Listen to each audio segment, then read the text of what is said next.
পড়ালেখার পাশাপাশি ফ্রিল্যান্সিং করে নিজের ভাগ্য বদলানোর পাশাপাশি বহু তরুণের কর্মসংস্থানের পথ খুলে দিয়েছেন রাজশাহীর তরুণ উদ্যোক্তা মিম ওবায়দুল্লাহ। সে সবসময় চেষ্টা করেছে যে নিজে এবং অন্যকে একটা সংস্থানের ব্যবস্থা করতে। আজকে আলহামদুলিল্লাহ আমার ছেলের পাশে অনেকজন আছে। বর্তমানে তিনি প্রতি মাসে ১ লক্ষ টাকারও বেশি আয় করছেন। শুধু তাই নয়, তার প্রতিষ্ঠিত কোম্পানিতে কর্মসংস্থান হয়েছে প্রায় ৩০ জন বেকার শিক্ষার্থীর। এভারেজে ধরতে পারি আমরা 1 লাখ। বর্তমান আমাদের ডেডিকেটেড হচ্ছে ৩০ জন। রাজশাহীর সন্তান মিম ওবায়দুল্লাহ বাবা মায়ের একমাত্র সন্তান। ২০১৮ সালে পড়াশোনার পাশাপাশি স্বাবলম্বী হওয়ার স্বপ্ন নিয়ে তিনি ফ্রিল্যান্সিং জগতে পা রাখেন। তবে শুরুর গল্পটা মোটেও সহজ ছিল না।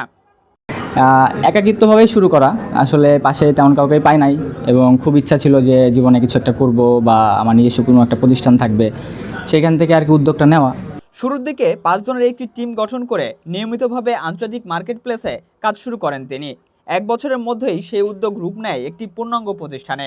শুরু একাকিত্বভাবে, সেকেন্ড ২ জন, তারপরে ৩ জন, তারপরে আবার ৫ জন। দেন আমি এই ৫ জনকে নিয়ে আমি মোটামুটি ৬ মাস রান করি। ২০২০ সালে একটি কোম্পানি প্রতিষ্ঠার মাধ্যমে আনুষ্ঠানিকভাবে উদ্যোক্তা হিসেবে যাত্রা শুরু করেন তিনি। বর্তমানে বাংলাদেশে অবস্থান করেই যুক্তরাষ্ট্রসহ বিশ্বের বিভিন্ন দেশের ক্লায়েন্টদের সঙ্গে পেশাদারিত্বের সঙ্গে কাজ করছে তার প্রতিষ্ঠানটি, যা দেশের তরুণদের জন্য এক উজ্জ্বল দৃষ্টান্ত। সম্প্রতি উদযাপিত হয়েছে তার প্রতিষ্ঠানটির ৫ বছর পূর্তি। আমার ছেলে পড়াশোনার পাশাপাশি সারাক্ষণই তো ল্যাপটপ কম্পিউটারের সঙ্গে জড়িত ছিল। তারপরে পড়াশোনার পাশাপাশি নিজের মেধাতে নিজের বুদ্ধিতে সে আজকে এই জায়গায় এসেছে।